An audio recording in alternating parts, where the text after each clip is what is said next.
spoke of the possibility and reality of Solomon is involved in chapter 7 and verse 8 as he has those intimate desires for her.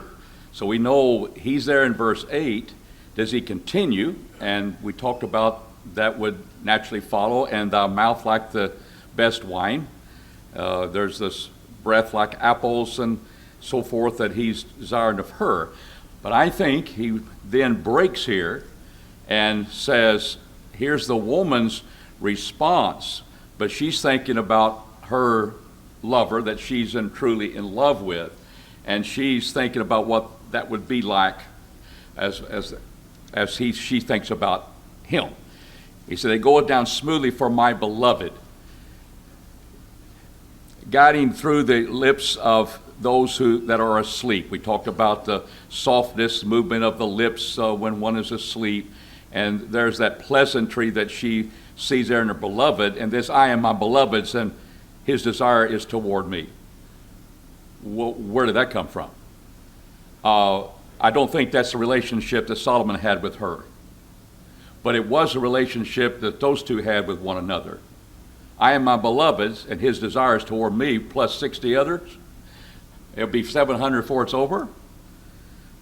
And so I think there is a break there, that here is his feelings about her, which has not changed throughout that. And the idea that she's been dancing in chapter 7, there's probably the culmination of all of that and the sexual relationship. But her desires are elsewhere. Doesn't mean she's not being faithful as she should to Solomon. But this is the picture that you don't force love.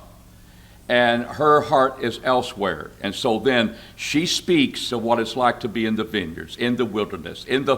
We're looking at the scene not of the palace of Solomon and all of his glory as a king, but one in the villages, in the vineyards of the flowers, as she has been coming from as a Rose of Sharon. She's come from that life, and here she's being brought in as one of the wives of Solomon. That's the drama. That's what goes back and forth in this, and it'll end with this thought as well. So we want to try to finish the Song of Solomon. I just give you a heads up that next week we'll probably have an introductory lesson to the book of Job, and we'll study Job together, Lord willing, beginning next Sunday. So here's the response that I'm saying that she has for for her shepherd lover, and I'm my beloved's, his desire is toward me.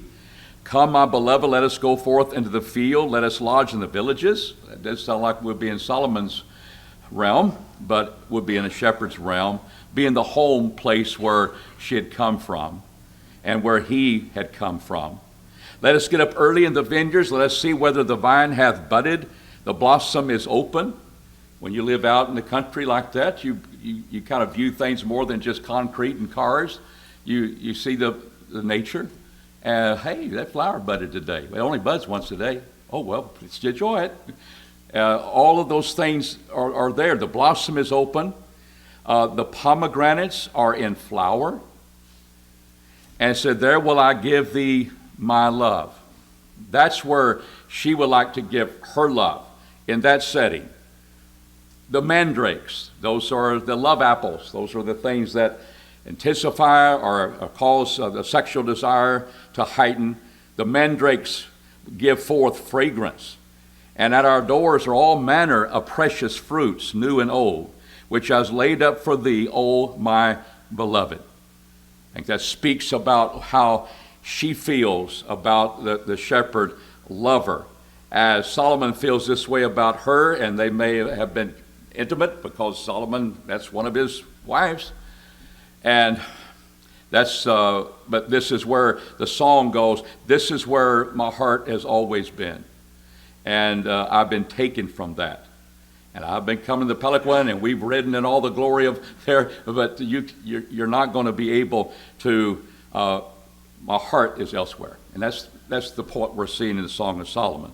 So when we come into the next lesson, chapter 8, verses 1 through 14, Who does the Shunammite woman wish could be as her brother, and why?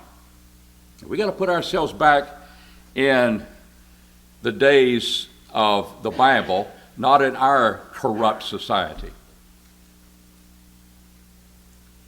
I am my beloveds, and so forth. Then in chapter 8 and verse 1, oh, that thou wert as my brother, that sucked the breast of my mother. When I should find thee without, I would kiss thee, yea, and none would despise me. So, you love your brother? You want to kiss him? In our day and time, without being sensuous, but that's okay. We're not going to judge anybody. But affection that was set forth outwardly was not something that was practiced all the time. But a love for a brother, a love for a sister was demonstrated. And she would not be despised if you were like my brother. That is a pure love. That is devotion. That is a family love. That indeed no one would despise me if you were as my brother. And that's the purity of it, because that would be okay. But I have been taken, it was Solomon, I would kiss thee, you're not really my brother. That demonstration might not be appropriate to some, but she wishes that could take place. I would lead thee and bring thee into whose house? She's wanted that before in chapter 3, to where she was conceived, and to be in the innermost part of the house and to have sexual relationships with this young man. And so she's still, that is still going through her mind as we go through these verses. Who would instruct me? Maybe the mother's going to instruct her how to live with a man, or maybe the one that she's going to be with, he would instruct her and give her wisdom as a husband would. The verbiage there, what's in the text, it can be feminine or masculine, depending on what transcript you have or what manuscript you have. And there's differences about that. Who would instruct me, or who will instruct me, or idea of, well, is it masculine? He'll instruct me. If it's a feminine, maybe the other will instruct me, but one of those is taking place. I would bring thee into my mother's house. I will cause thee to drink of spiced wine, of the juice of my pomegranate. That was the juice that would come from a pomegranate was very sweet. Spicy, I smell it. Taste it, it's sweet. It's the two images we see here. Spiced wine, flavorful. But I can imagine it because I smell it. I smell the spices that are coming from that, the aroma. And the pomegranate, we've already seen where these flowers bloom and where they're set forth. But the juice, it's not talking about I'm drinking spiced liquor and we're going to get drunk. No, it's the juice, just like the juice of a grape is called wine in the Bible. Doesn't mean it's fermented and intoxicating and will cause you to have forget all your troubles and all of that sort of thing. Those are other contexts. This is not that kind of a context. And there's the dead to be embraced by him in a sexual relationship. His left hand should be under my head, and his right hand should embrace me. That's what she desires. That's what she wishes she could have. But she is belonging to Solomon. So what do you think happens next when we see that? What is not to be awakened before the proper time? Have we seen this before? Solomon desires her, but my beloved desires me too. I desire him. I adjure you, O daughters of Jerusalem. They're over here. I'm telling you, this is what I'm experiencing. I'm telling you, and I'm telling you for the third time. Chapter 2, chapter 3, chapter 8, when we're ending. It hasn't changed. That you stir not up nor awake my love until he pleases. Or it pleases, love. But he's the object of my love. So sometimes we translate it he, sometimes it's it. We know what it Well, it all encompasses. He's the one I love, and you don't stir it up until it pleases. And Solomon, that's what you've done. That's what you've done. And again, it's an indictment. God has inspired him to write the Song of Songs. It indicts him and his polygamy, that here is something that is missing. And this is something that God would will for us, and you and I are able to enjoy that. Each man has his own wife. Even in a time where the marriages were arranged, you might have to learn to love one another, teach them to love their husbands. There was that society when Christianity began.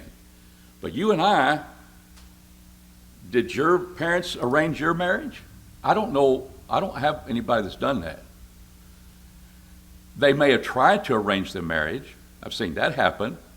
And most of the time, that doesn't work because that's not what your heart is.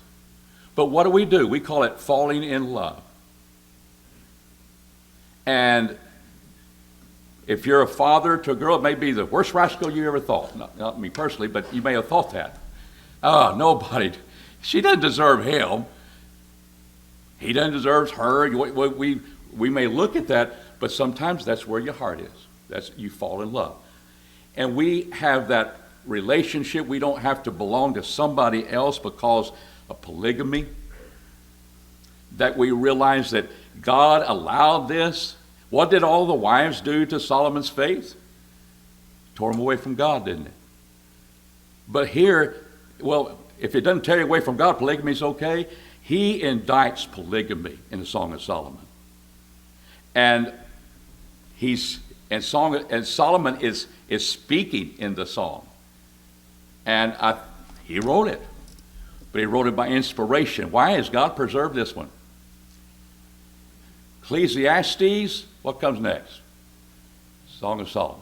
Oh, the wisdom. Solomon did this. Solomon did that. And he came to the conclusion of all of his experience. Fear God, keep his commandments. That's the whole duty of man. And by the way, Solomon, you needed to know about this regarding all your wives, all your concubines, and all those maidens waiting in line to be next. You do not force love before its time. And Solomon is throughout this, and then that we see where her heart is throughout this. So that's, again, this will be the last time we see that. But now she begins to think about others and talks about what happened to her. She says, who is this that cometh up from the wilderness? Well, is this still could be coming on Solomon's palanquin and coming from the wilderness, and we haven't really gotten past that? And so she's still coming. Who is he that cometh from the wilderness, leaning upon her beloved? She's coming with her beloved, not coming to meet her king. She's coming with her beloved. She's coming from the wilderness. And she's leaning upon her beloved. And who or what was awakened under the apple tree?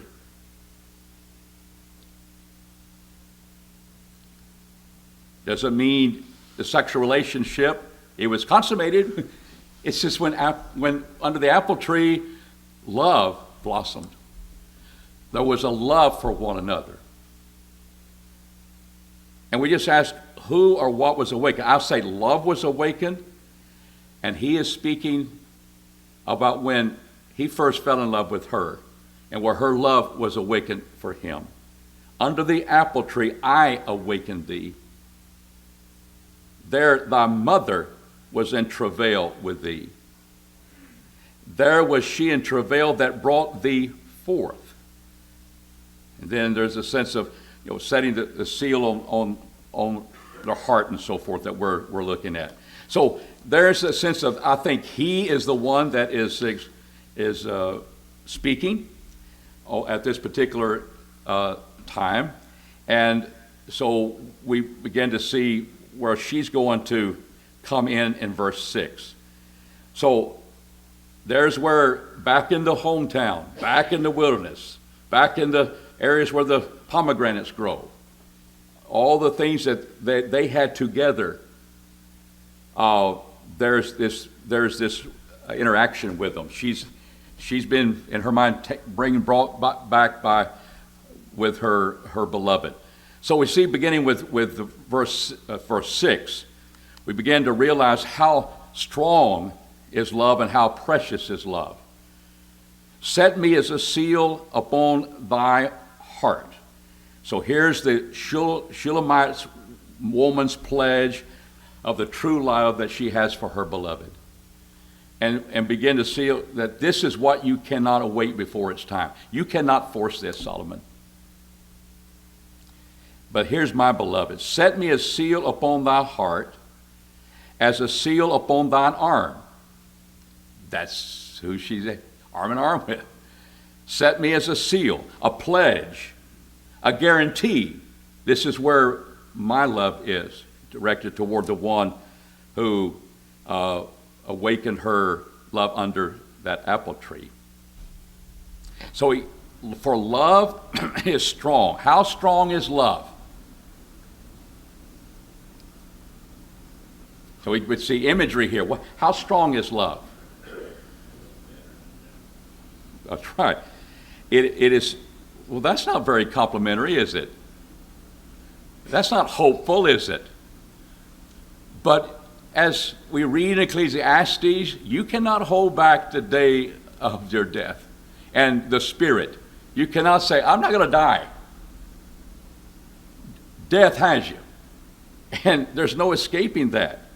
For love is strong as death. I cannot withstand it. I may do something I'm going to wait till all the family gets here before I die. You may have a will that keeps you going.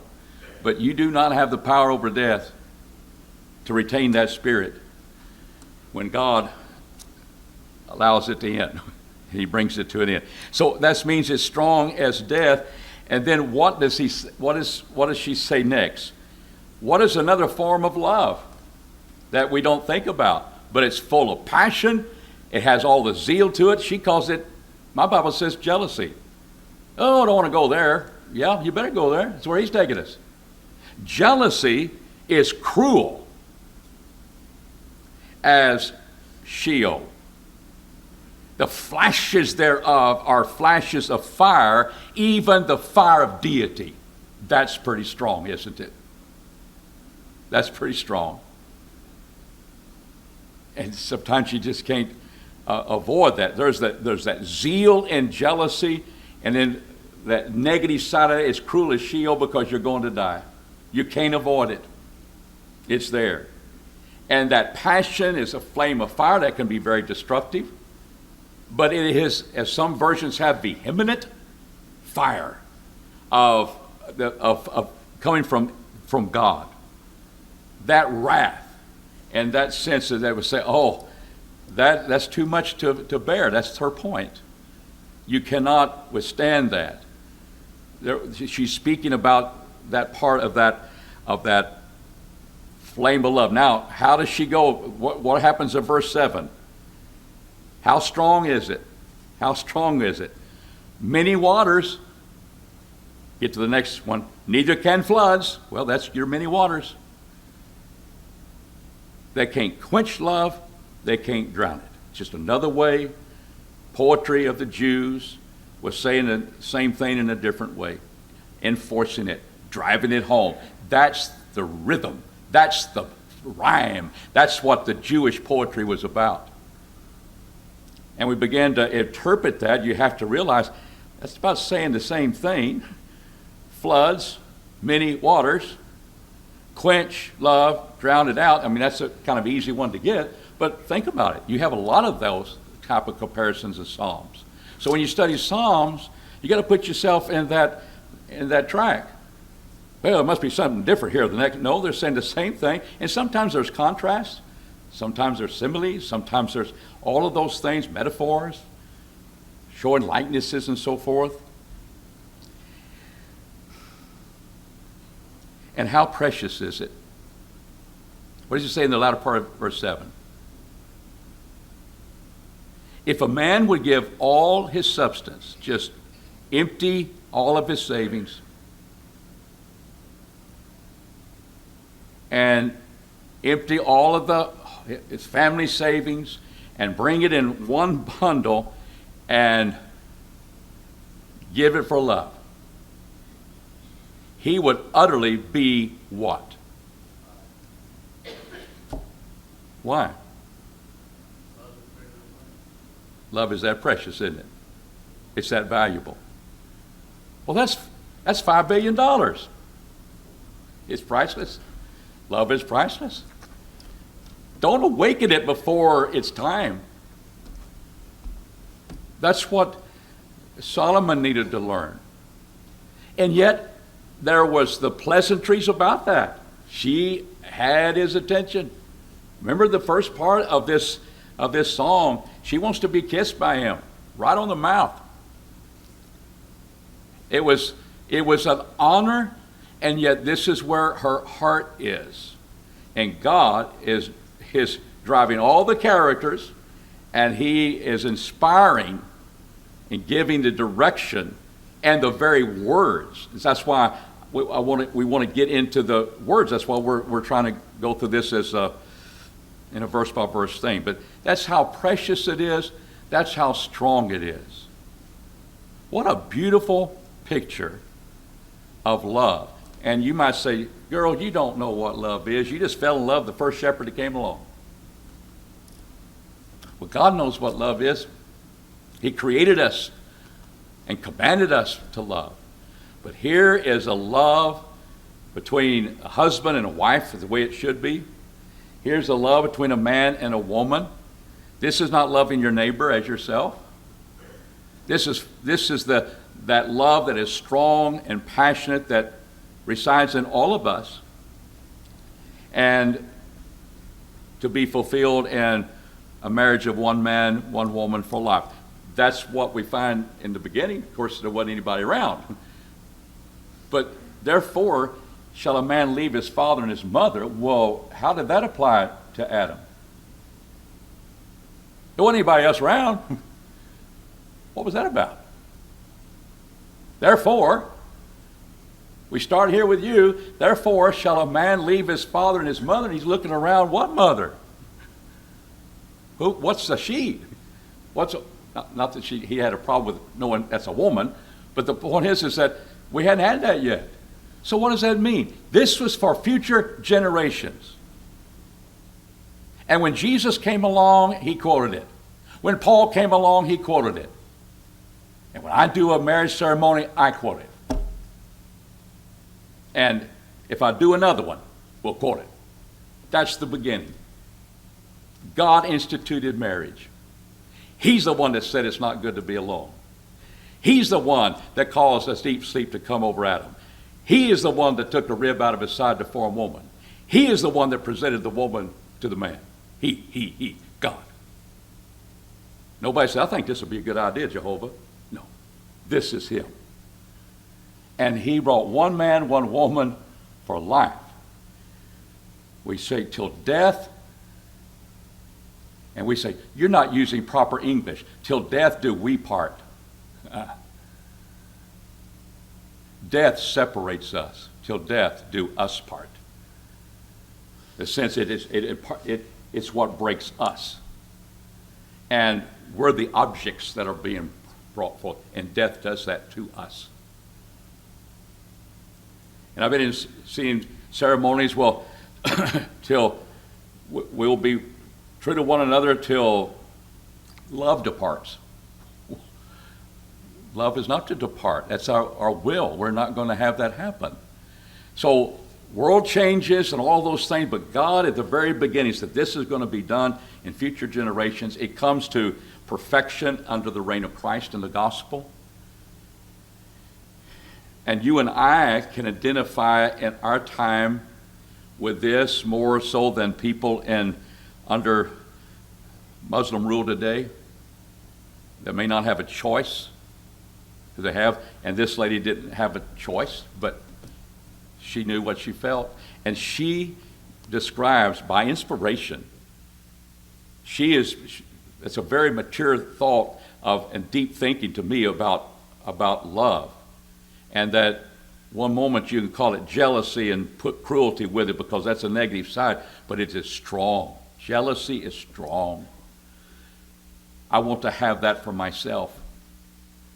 I want to have that. And it may be an object that we have. And it can be cruel as death because you can't, it's so powerful. And she expresses the dynamics of that. And that's God talking to us about it.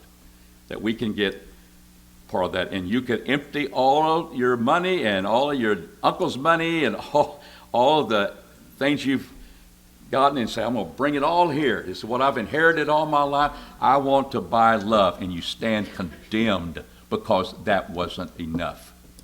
You can't buy it. A meek and quiet spirit in a woman is that which is of God of great price. You can't buy it, but you can sure manifest it. And women and husbands and wives, we see how we're supposed to relate to one another in Ephesians 5. And yet, he said, I'm speaking about the church. I'm speaking about Christ and the church. No, you're speaking about marriage in Ephesians 5. No, I'm speaking about Christ and the church. Deal with that. Oh, I'm a husband. I need to love my wife as Christ loved the church. And I see what you've done there. I need to present in my relationship the relationship that Christ has with the church. You're speaking about Christ. Yes, that's what I need to do. It's not, well, we'll just forget about those passages. He's speaking about marriage here, and this is how you ought to marry one another. This is how ought you act. He is speaking about that unseen relationship, that spiritual relationship, and he describes it and how husbands and wives ought to relate to one another. And my question is, my marriage mirroring Christ and the church? That's what I need to think about. Because he's talking about Christ and his church. And what did he bring? And my marriage wasn't arranged by my parents or my wife's parents. I think you went the same route. You fall in love. And this is a beautiful, beautiful song that says that's pure and holy, it's strong, it's precious, and no money can buy it.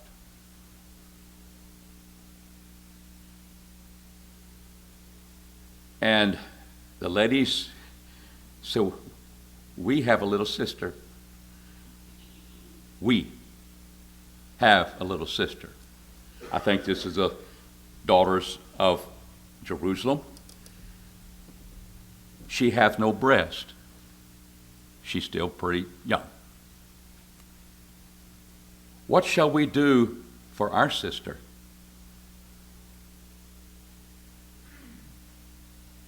Well, let her be one of the maidens in waiting till she gets of age, and it'll be great because Solomon loves me and I love Solomon.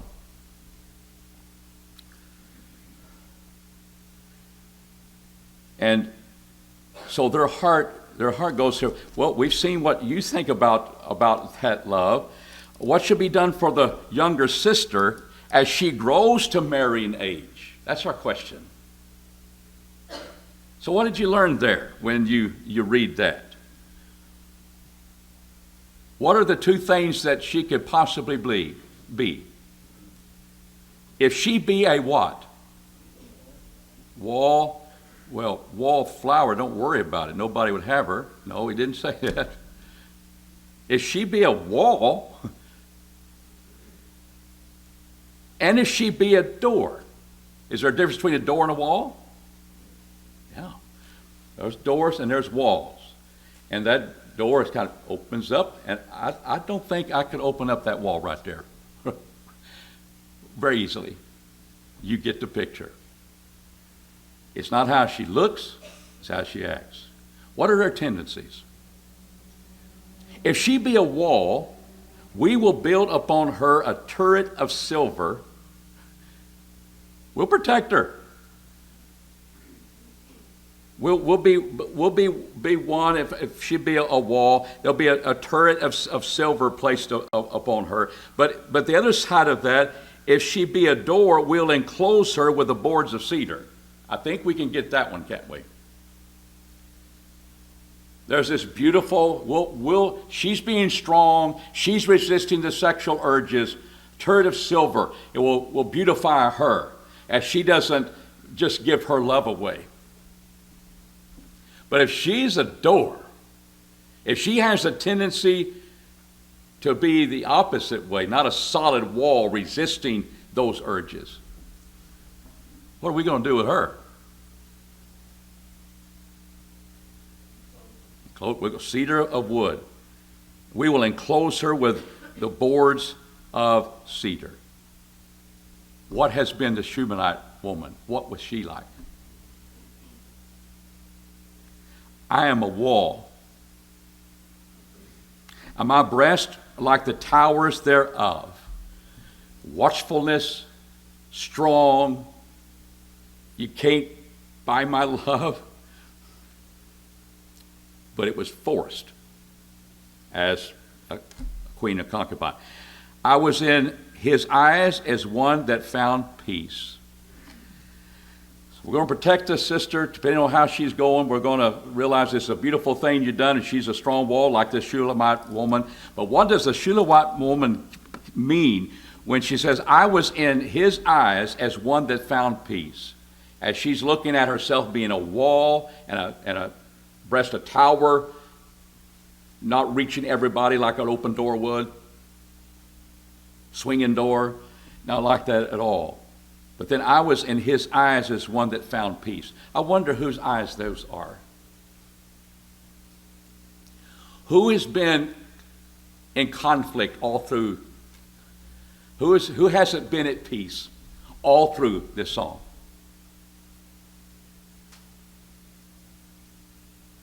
She has. Don't wake up, love, for it's time. I heard the voice of my beloved, and he's no longer there. I go looking for him, he's not there.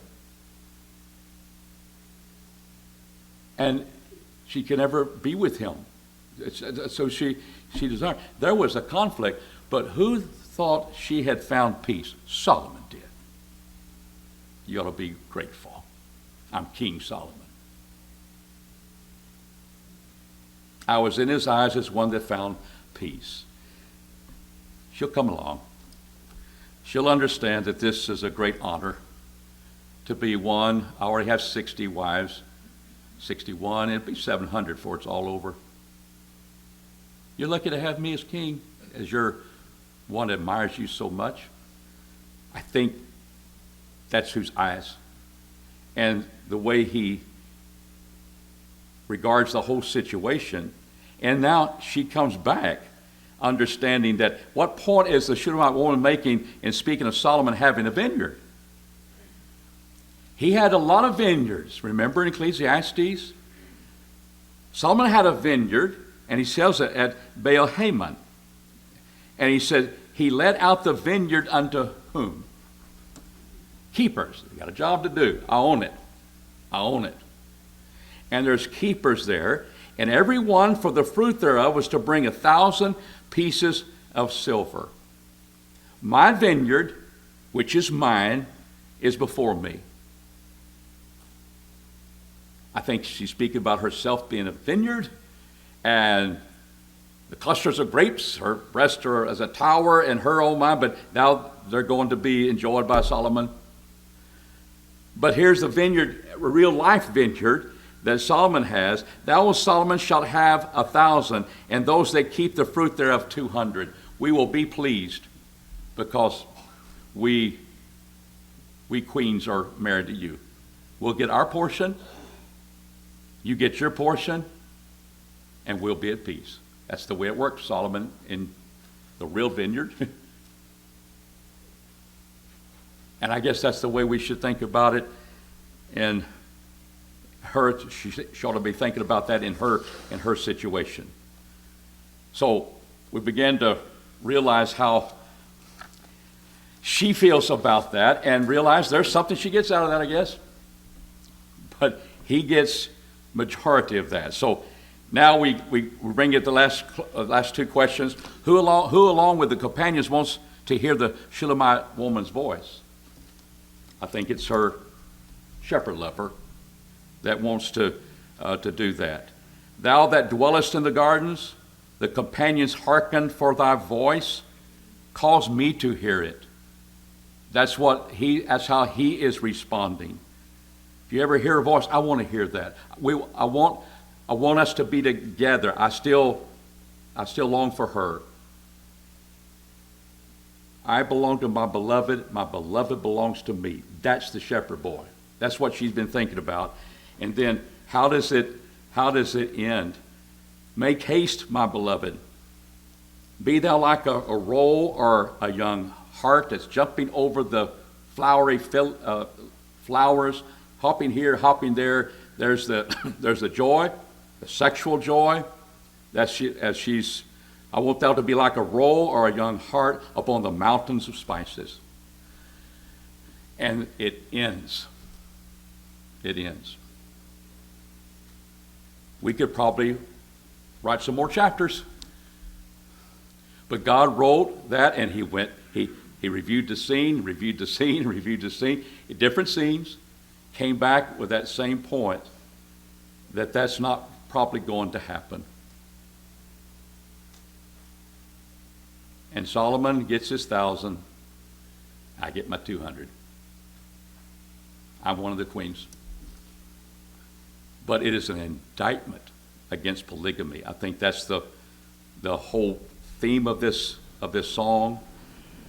Yes, there's imagery there of bride and the bridegroom, and we can spiritualize that. I don't mean that in a derogatory way, as religionists have done about the church.